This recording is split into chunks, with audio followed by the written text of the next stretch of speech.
మహబూబ్ నగర్ జిల్లా దేవరకద్ర నియోజకవర్గం బీజేపీ నాయకుడు కొండా ప్రశాంత్ రెడ్డి హత్యకు కుట్ర పన్నారంటూ కూడా వార్తలు జిల్లా వేదికగా ప్రచారం అందుకున్నాయి. ఈ నేపథ్యంలో ప్రజెంట్ మన దగ్గర కొండా ప్రశాంత్ రెడ్డి ఉన్నాడు. ఆయనతో మాట్లాడదాం. ఏం ఏం చెప్తాడు అన్న చెప్పండి. మొత్తంగా మిమ్మల్ని చంపడానికి సుఫారీ ఏర్పాటు చేశారు, సుఫారీ మాట్లాడుకున్నారు, మీ హత్యకు కుట్ర జరుగుతుందంటూ కూడా మీరు పోలీసుని ఆశ్రయించారు.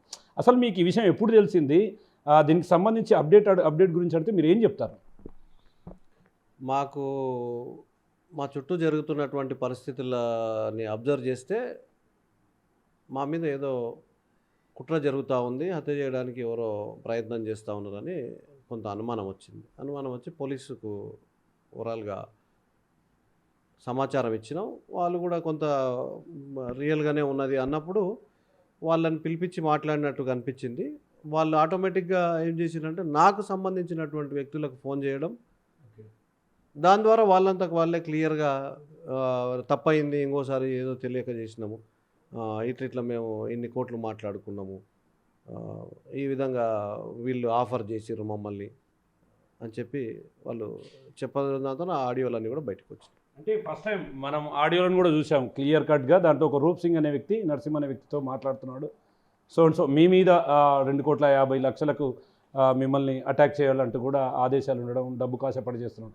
యాక్చువల్గా ఆడియో విన్నప్పుడు దాంట్లో ఉన్నటువంటి నరసింహ కావచ్చు, రూప్ సింగ్ ఎవరు, ఇంకో నవీన్ అనే పేరు కూడా ఒక వినపడుతుంది దాంట్లో ఆడియోలో. అసలు వీరి ముగ్గురికి సంబంధించి ఏంటి, వాళ్ళ ముగ్గురు వివరాలు ఏంటన్నా? నవీన్ అంటేనేమో అరుణాచలం రాజు అని గతంలో ఇక్కడ ఒక వ్యక్తి ఉండేటటువంటి వాడు. ఆయన చనిపోయినప్పుడే ఆరోపణ నా మీద ఉంది. అతని కొడుకు ఆయన. రూప్ సింగ్ అనేటువంటి ఎవడో కూడా నాకు అసలు పరిచయం కూడా లేదు, ఒకసారి నేను ఎప్పుడు కూడా చూడలేదు. నరసింహ అనే వ్యక్తి మా ఫ్రెండ్. అంటే చూస్తున్నావు అన్న, గతంలో ఒక హత్యకు సంబంధించిన కేసులో మీరు నిందితులుగా ఉన్నారు. వాళ్ళకి సంబంధించిన కుటుంబ సభ్యులు ఉంటారనుకుంటున్నారు, లేదంటే రాజకీయ కోణంలో చూడవచ్చా, లేకుంటే గతంలో ఉన్నటువంటి కేసును ఆధారంగా చూడవచ్చు దీన్ని?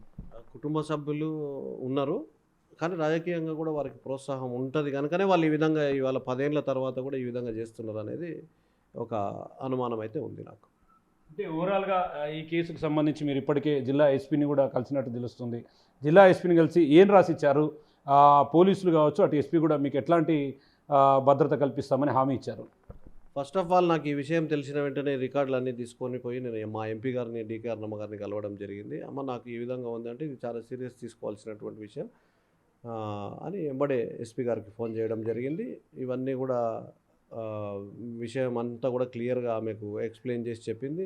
ప్రశాంత్ ప్రజలలో ఉంటాడు, భద్రత ఉండాలి, యాక్టివ్ ఉంది, ఓర్వలేక ఇవాళ ఉన్నటువంటి కాంగ్రెస్ పార్టీ నాయకులు టీఆర్ఎస్ వాళ్ళు చేసినటువంటి అరాచకాలు ఇంకోటో లోకల్ లీడర్స్ అవన్నీ వదిలేసి బీజేపీ వాళ్ళు వెంబడి పడ్డారు.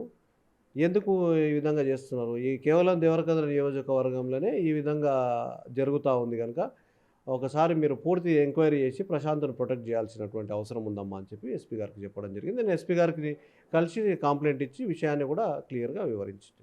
అన్న ఒక్కసారిగా అంటే ఎన్నడూ లేని విధంగా మరొకసారి ఇదంతా కూడా హవాలా కుట్ర, 2,50,00,000కు సంబంధించినటువంటి కుట్రగా దీన్ని తీసుకుంటున్నారు. నియోజకవర్గంలో మీ కార్యకర్తలు కావచ్చు, మీకు కూడా ఒకసారి ఈ విషయం తెలిసినప్పుడు ఎట్లా అనిపించింది? మీ కార్యకర్తలు ఏమంటున్నారు? అందరం బాధపడుతున్నాం. ఎందుకంటే నేను కూడా చాలా బాధపడుతున్నా.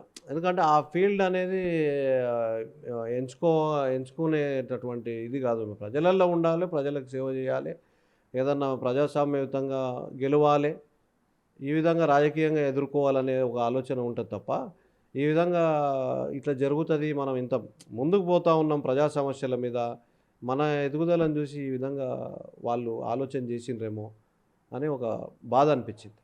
అన్న ఈ సుపారీకి సంబంధించి, సుపారీ ఎవరైతే తీసుకున్నారో కర్నూలు, కర్ణాటక, ఇంకా కొంతమంది కూడా ఉన్నట్లుగా కూడా కొంత వాదనలు వినిపిస్తున్నాయి. అంటే ఇంకోటి, మీరు అంటే మీ కదలికల మీద కూడా నిఘా పెట్టిరన్నట్లు కొంత అనుమానాలు రేకెత్తించారు. అంటే అప్పుడు ఎప్పుడు డౌట్ వచ్చింది మీ కదలికలు ఎట్లా వాళ్ళు అబ్జర్వ్ చేస్తూ వచ్చారని మీకు ఎప్పుడు అనుమానం కలిగింది? నేను మహబూబ్నగర్లో నాకు బిజినెస్ ఉన్నది, రియల్ ఎస్టేట్ ఉన్నది, కోర్టుకు వెళ్తూ ఉంటా, చిన్నప్పటి నుంచి అక్కడనే చదువుకున్నా, ఎంతోమంది స్నేహితులు ఉంటారు. కొత్త వాళ్ళు కనబడ్డప్పుడు ఈ 15 రోజుల నుంచే నాకు అనుమానం వచ్చింది. కానీ ఇది సంక్రాంతి నుంచి నడుస్తుంది అని ఆడియోలో బయటపడ్డది. దాన్ని బట్టే అనుమానం వచ్చి పోలీసు వాళ్ళకు నేను ఇన్ఫర్మేషన్ ఇవ్వడం జరిగింది. అంటే కొండా ప్రశాంత్ రెడ్డి అనే వ్యక్తి గతంలో కాంగ్రెస్లో పనిచేశాడు, ప్రజెంట్ బీజేపీలో ఉన్నాడు. బీజేపీలో ఎమ్మెల్యేకి సంబంధించిన పోటీలో కూడా ఉండాలని పూర్తిస్థాయిలో ప్రయత్నాలు కావచ్చు. ఇటువైపు రెగ్యులర్గా నియోజకవర్గంలో టచ్లో ఉంటున్నారు. ఒకవేళ పార్టీల నుంచి కానీ మీకు క్షేత్రస్థాయిలో ఉన్నటువంటి కొంతమంది లీడర్ల నుంచి అట్లాంటివి ఏమన్నా మీ దృష్టికి వచ్చాయా? అట్లాంటి వారు ఏదైనా చేసి ఉంటారని మీరు అనుకుంటున్నారా? చూడండి, నేను ఎక్కడున్నా కూడా చాలా డెడికేటెడ్గా పనిచేస్తాను. కాంగ్రెస్లో ఉన్నప్పుడు కూడా డెడికేటెడ్గా పనిచేసిన, బీజేపీలో ఉన్నప్పుడు కూడా డెడికేటెడ్గా పనిచేసిన. మీరు చూసిరు మన ఎంపీ ఎలక్షన్లో ఏ విధంగా మనం పనిచేసినామో మీరు అందరూ కూడా మీరు చూసింటారు. ఈ క్రమంలో సరే అందరినీ మనం అనలేము. కాంగ్రెస్ పార్టీ నాయకులు అంటే ఎవరో కాదు, వాళ్ళు కూడా మన నియోజకవర్గంలో ఉండేటటువంటి ఇతర పార్టీలైనా మనకు పరిచయస్తులే. వాళ్ళ ప్రభుత్వం ఉన్నప్పుడు వాళ్ళు ప్రజలకు పనిచేస్తూ ఉంటారు. మాకు అవకాశం వచ్చినప్పుడు మేము ప్రజలకు పనిచేస్తాం. కానీ ఈ విధంగా కుట్రకు ఎవరు సహకరిస్తున్నారంటే ముఖ్యమైన నాయకుడే సహకరిస్తాడు. ఎవరు సహకరిస్తారు? ఈ నియోజకవర్గంలో అట్లా జరుగుతూ ఉంది. ఈ నియోజకవర్గానికి ఎమ్మెల్యేగా ఉండేటటువంటి వ్యక్తే ఈ విధంగా చేస్తున్నారు. నాకు పేరు కూడా అనడం ఇష్టం లేదు. ఎందుకంటే వాళ్ళని గతంలో నేను ఏ విధంగా ఇంట్రడ్యూస్ చేసినా, ఎంత హెల్ప్ చేసినా అనేది అందరికీ తెలుసు. ఎక్కడ కాంగ్రెస్ పార్టీ ఇలా గెలిచినటువంటి వాళ్ళు నేను నా ప్రభావం కొంత ఉందని ఆలోచన చేస్తారు. కానీ ఎవరైతే సహాయం తీసుకొని మనతోన ఎదిగిన వాళ్ళే ఇప్పుడు నన్ను మోసం చేస్తున్నారు. అంటే ఓవరాల్గా ఈ ఇన్సిడెంట్ జరిగిన తర్వాత అటు పోలీసుల వైపు నుంచి కానీ ఇటు మీ కార్యకర్తల నుంచి కానీ భద్రతా విషయంలో ఎట్లాంటి ద్వారా ముందరకు పోతున్నారు? అంటే ఎట్లాంటి భద్రతలు తీసుకుంటున్నారు? పోలీసులు ఏమైనా మీకు సెక్యూరిటీ విషయంలో హామీ ఇవ్వడం జరిగిందా? ఇప్పటి వరకు అయితే ఏం లేదండి. ఎస్పీ గారిని కోరడం జరిగింది. నా ప్రాణానికి హాని ఉంది, నాకు భద్రత కల్పించాలని నేను కోరినాను. నాకేదో గన్మెన్ పెట్టుకోవాలని నాకు అసలు ఫస్ట్ ఆఫ్ ఆల్ ఇంట్రెస్ట్ కూడా ఉండదు. ఎందుకంటే ధైర్యంగా ఉంటాం. చిన్న ఏజే, నేనేం పెద్ద ముసలోని కాదు, నాకేమో భద్రత కల్పించాలని.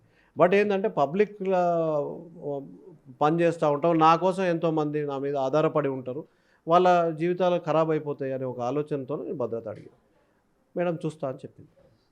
అంటే అన్న చివరగా ఓవరాల్గా ఈ ఎపిసోడ్ని ఎట్లా చూడాలి? అంటే మహబూబ్నగర్ జిల్లా ఉమ్మడి జిల్లా ఉన్నప్పుడు, ఉమ్మడి ఆంధ్రప్రదేశ్కి ఉన్నప్పుడు గతంలో ఎప్పుడూ ఇట్లాంటి సుఫారీలు కానీ, ఒకరిని చంపడం, హత్యా రాజకీయాలు ఇట్లాంటివి బాగా కనిపించేవి. కానీ అదంతా కూడా అప్డేట్ అయిపోతూ వస్తుంది. పూర్తి స్థాయిలో అదంతా కూడా కనుమరుగైపోయింది. హత్యా రాజకీయాలు ఇట్లాంటివి కూడా ఓవరాల్గా తిరిగి మళ్ళొక్కసారి ఈ వ్యవహారం అంతా కూడా రాష్ట్ర వ్యాప్తంగా సంచలనంగా మారింది.